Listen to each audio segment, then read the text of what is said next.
Hi friends, it's Julia. Thanks for stopping by my channel today.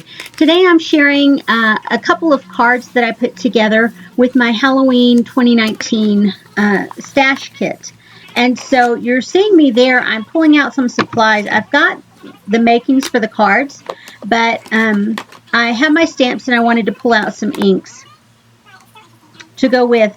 And I have the paper laid out for the cards, and I'm pulling out some inks to match the paper in the background. And I pulled out a couple of the purples that I have. One was a little darker than the other, and I opted to go with the lighter color in Thistle as opposed to the pansy color, and then the poppy color. And that's a new to me stamp set, or a stamp that I haven't used on there before, and so I just rubbed it on my skin to take the coating off of it that they put on with the manufacturing process. It doesn't hurt my skin or anything, and it doesn't leave any residue on me that I can feel, but yeah, it just gives it allows the ink to adhere better to the stamp, and when it goes down more evenly. And close to my heart inks sometimes come out a little bit splotchy, but you know, it doesn't bother me that much, so I'm not going to be overly concerned about it. If you have a really juicy or wet stamp pad, then that's not typically the case. I was using some sketches from the Christy Marcotte blog, and the way that she does her cards, I just followed along with these sketches that she had utilized. And it was a Halloween site, and so, or a Halloween series that she did. I don't remember from when, but you can go over to her blog and check it out. She also has a YouTube channel, and I'm pretty sure these cards are on there. Her cards are on there as well as far as Halloween goes. Mine are different, of course. And so here I'm using the card.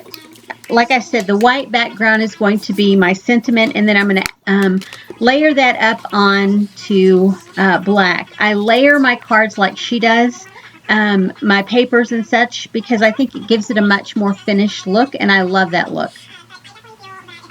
And so you can see here, I'm just going through and working on getting that sentiment stamped out. Now, I think her image that she used on these cards took up the entire space. Mine looks a little bit sparse, and so in order to counter that, I had a gift pack that was given to me of all these like little tiny Halloween embellishments, and in it was a couple of little bits of twine, not very long bits, and so I took that and I wrap it around these cards. And it turns out super duper cute. But first I think I'm going to layer them up here on the black cardstock, and then I'll wrap that little bit of twine around them. The twine is actually orange and black, and it is so stinking cute. I don't think I've ever seen it before. You know, it may be one of those packs from some specialty manufacturer. I don't know, but it is so cute. I may have to look for it at some point. And there I set those two images over to the side only because I wasn't 100% certain what I was going to add to, whether it was I was going to try and add some washi tape or something, or exactly what. And so when that's the case, when I don't know what else it needs, but I know it needs something, I'll set it to the side and keep working on whatever it is that I'm working on, just a different portion of it. And so here I am, I'm cutting down just some black cardstock, and it's the Michaels brand cardstock, the super thin one. I want to say it's like maybe 60-pound card weight, and anyway, it is very, very thin, and I'm okay with that. I mean, I don't have to have super thick cardstock to go behind the pattern paper because it makes the card super heavy, so I'm okay with the super thin cardstock to go back behind there. I just use it to layer, so it's not a big deal. So that is a strip from pattern paper that I took that has that candy all over it. Gosh, that is so cute. And it has orange, yellow, purple, white, all the different colors on it. And so I felt like the purple images for the little monsters went perfectly. And then as I go along, I'll add in some purple enamel dots as well. So I'm going along here, and I'm not sure if I do it on here or not. I may have done it after I got done, but I remembered I had some googly eyes that I wanted to use in my stash, and so I pulled those out and I added a couple of googly eyes to that little monster there, and it turned out so stinking cute. I can't remember if I did it online or not during the video. There is a bit of tape that has pumpkins on it. It's glitter tape, and it has super cute little pumpkins with happy smiles on their faces, and so I just layered that across the back just to give it a little extra sparkle. I love that washi, or that glitter tape there. I've had it for a long time, and you know, you can't, with that stuff, you can't use tons of it all at once, and so yeah, it has lasted for many, many years. I've probably had it for at least 6 or 7 years. And there I'm just cutting up some of the foam tape.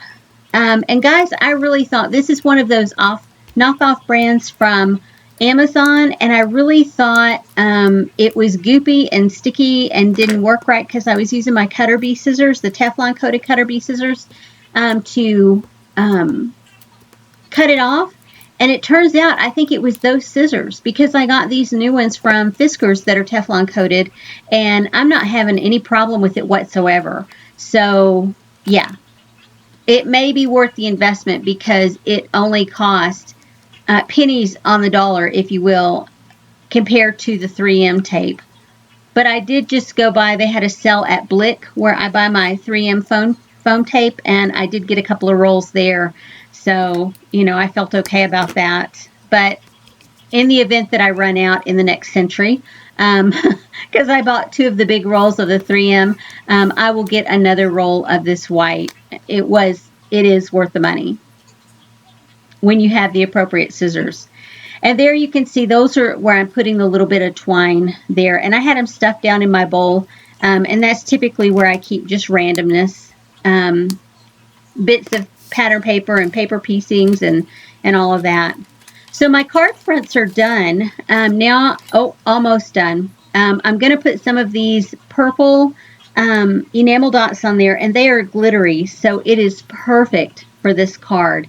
I just love how this looks, and so I'm just doing the same thing on both. And you guys know me, if I'm going to make one card, I find it just as easy to make 2. And so that's what I've done here. I'm just making these 2 cards, and those are what I term the card fronts. Now here in just a minute, I'll pull up some, the 100-pound card weight that I bought from Michaels, and it is 8.5 by 11. So I just cut it in half and fold it in half and use my bone folder to crease it, and voila, card bases times 2. And then I had bought some American Craft envelopes from Tuesday Morning. They had them there, and I bought several packages of them. They were like 50, I think, in a package, so they ought to last me quite some time. I think I've emptied one when I was making Christmas cards in July. I finished off a whole pack of those, but of the envelopes, but I still have tons. So there, I'm putting my adhesive on, and I will just glue those onto the front of the card bases. And I cut them just a hair, or sorry, at the same size of the card base, so you don't see the card base. Typically, I cut them just a hair smaller, so that you have a white border, so it almost looks like it's double matted. Now I'm going to pick out the sentiment to stamp on the inside of the cards.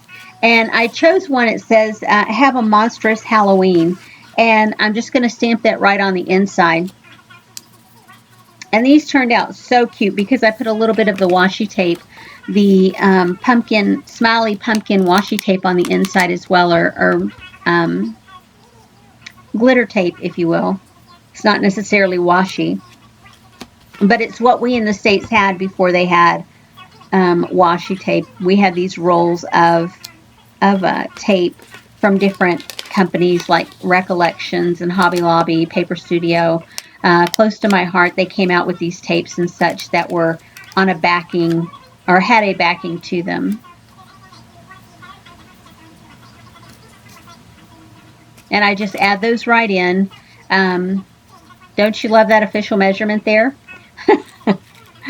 I looked to see how much I used with the other, and that was a scrap that I had laying over to the side. I had created a layout and had pulled off a little too much, and it was laying over to the side.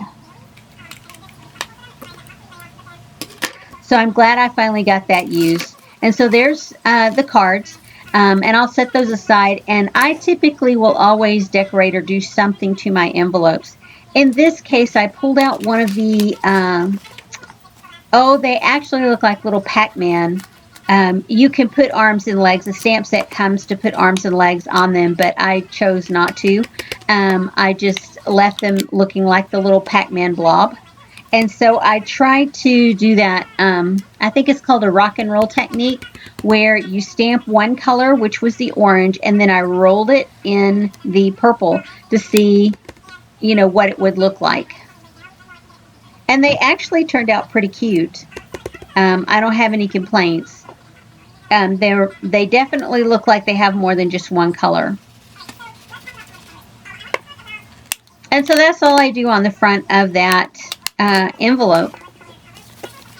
So when I have it like this, yeah, it makes for easy to be mailed. Thanks for sticking around, guys, and I'll see you on the next video. Have a great day.